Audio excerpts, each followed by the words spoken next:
Quando il demonio si crederà il re del mondo, io gli strapperò la corona dalla testa.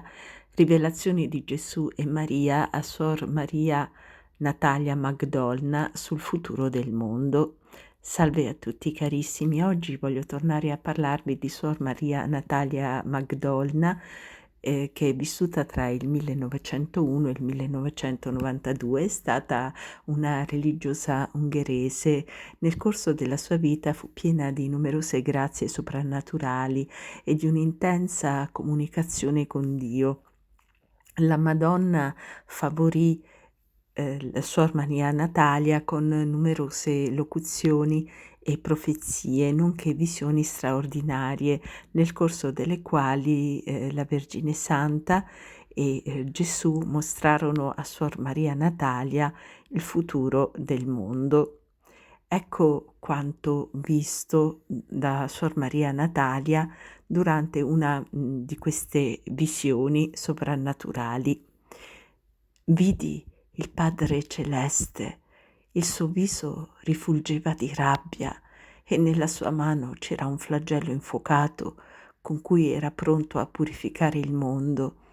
Vidi che questo castigo avrebbe causato la morte di molta gente, ma nello stesso tempo vidi che la Santissima Vergine, insieme agli angeli e ai santi, intercedeva con le sue lacrime per il mondo.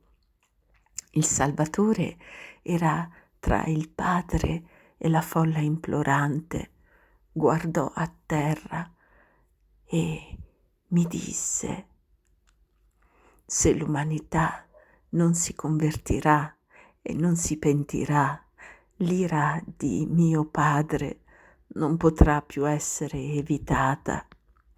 Un castigo terribile sarà inflitto al mondo. Convertitevi, fate penitenza e riparate.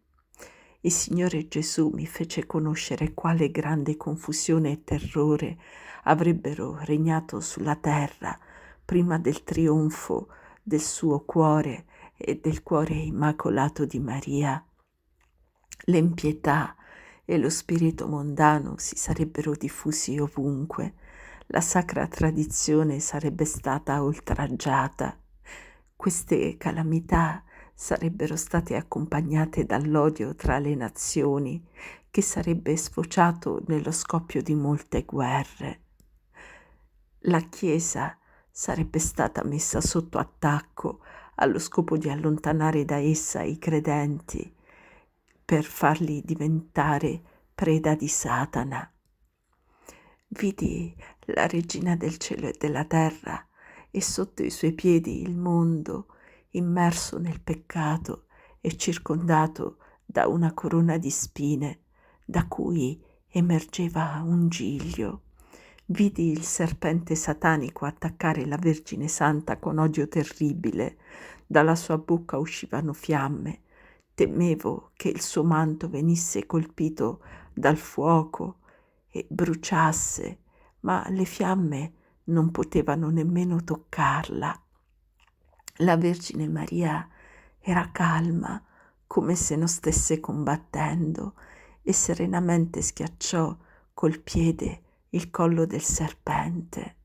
Il serpente non cessava di gettare fiamme, simbolo di odio e vendetta, ma non poteva fare nulla, mentre la corona di spine, fatta di peccati, era scomparsa da attorno al mondo e dal suo centro il giglio germogliò e cominciò ad aprirsi.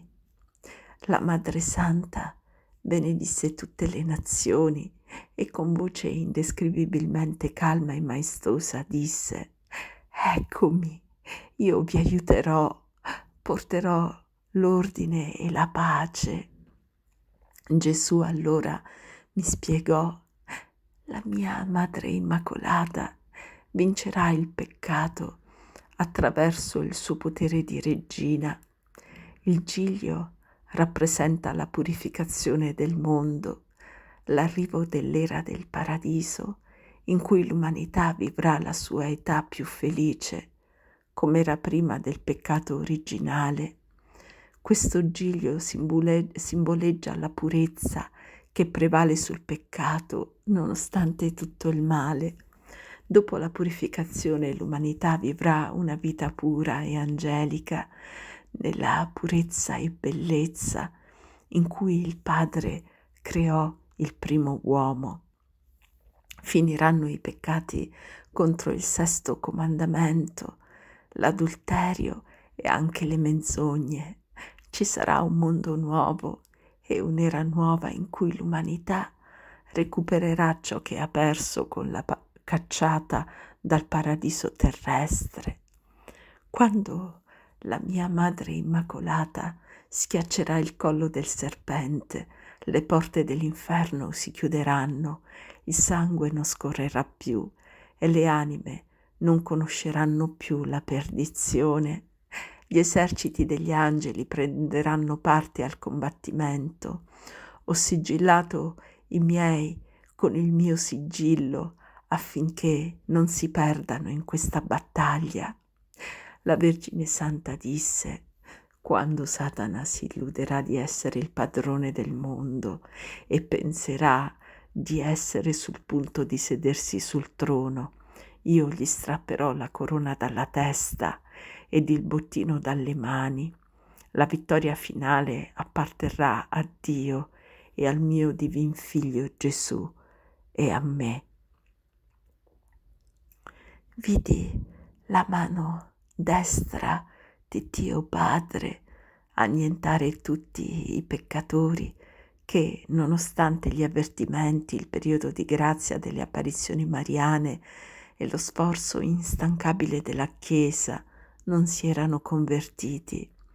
Subito dopo vidi la grazia e la misericordia di Dio riversarsi abbondantemente su tutta la terra.